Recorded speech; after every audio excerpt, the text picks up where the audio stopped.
ফিলিপাইনে যেন ব্ল্যাকপিঙ্ক ঝড় বয়ে গেল। ম্যানিলা থেকে ভোলকানো, দুই জায়গাতেই হাজারো ব্লিংদের আবেগে কেঁপে উঠেছিল পুরো স্টেডিয়াম। আর সেই ঝড়ের কেন্দ্রে ছিলেন কে pop superstar Jisoo. Solo show হোক বা ব্ল্যাকপিঙ্কের ডেডলাইন ট্যুর, জিসো যেন প্রতিটি মঞ্চে নিজেকে নতুন করে প্রমাণ করলেন।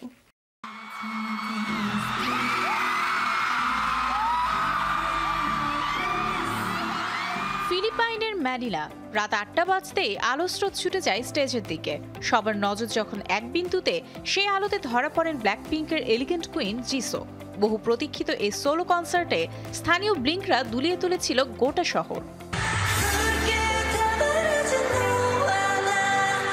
প্রথমেই ফ্লাওয়ার গান শুরু হতেই দর্শক সাগরে আলো ঝলসে ওঠে। এরপর all eyes on me, clarity cover থেকে শুরু করে কিল দিস লাভের রিমিক্স। প্রতিটি স্টেজ যেন এক একটি ভিজুয়াল সিনেমা, নরম হাসি অথচ তীব্র ক্যারিশমা। জিসো আবারও দেখালেন ব্ল্যাকপিঙ্কের বাইরে তিনি নিজেও পূর্ণাঙ্গ সুপারস্টার। ম্যানিলার শো ঠিক পরেই যাত্রা বুলাকানে, ফিলিপাইন এরেনা। 22 ও 23 নভেম্বর পরপর 2 রাতের ডেডলাইন ওয়ার্ল্ড ট্যুরে প্রতিদিন প্রায় 50,000 ব্লিঙ্কে ভরে যায় স্টেডিয়াম।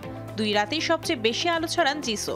প্রথম রাতে ফ্লাওয়ারের নতুন স্টেজ ভার্সন, দ্বিতীয় রাতে কিল দিস লাভ আর হাউ ইউ লাইক দ্যাটে তার হাই এনার্জি পারফরমেন্স সোশ্যাল মিডিয়ায় ভাইরাল হয়ে যায়। কনসার্ট শেষে একসময় তিনি ফিলিপিনো ভাষায় বার্তা দেন, আমি তোমাদের ভালোবাসি। এই বার্তা রাতারাতি ট্রেন্ডিং এর শীর্ষে উঠে যায়। #JisoInPH। ফিলিপিনো ব্লিঙ্করা সবসময় অন্যতম প্যাশনেট। স্টেডিয়ামের বাইরে 10 থেকে 12 ঘন্টা অপেক্ষা, custom light wave, flower dance challenge, flower for Jisoo fan project আর গোলাপি ব্যানারের ফ্ল্যাশ মব, সব মিলিয়ে পুরো আয়োজনটা পরিণত হয় এক উৎসবে। দুটো ইভেন্টে জিসো ছিলেন 3টি কাস্টম কোরিয়ান ডিজাইনার পোশাকে। ক্যামেরার লেন্সে প্রতিটি মুহূর্তই যেন ম্যাগাজিন কভার। আর কনসার্টের শেষে যখন তিনি হাততালি দিতে দিতে বলেন I will come back again, তখন দর্শকদের চোখে পানি। এটা শুধু কনসার্ট নয়, ছিল ভালোবাসার বিস্ফোরণ।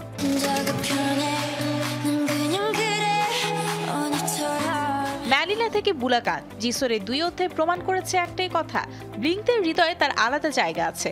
আর সেই জায়গাটা প্রতি সফরেই আরো গভীর হয়ে যাচ্ছে।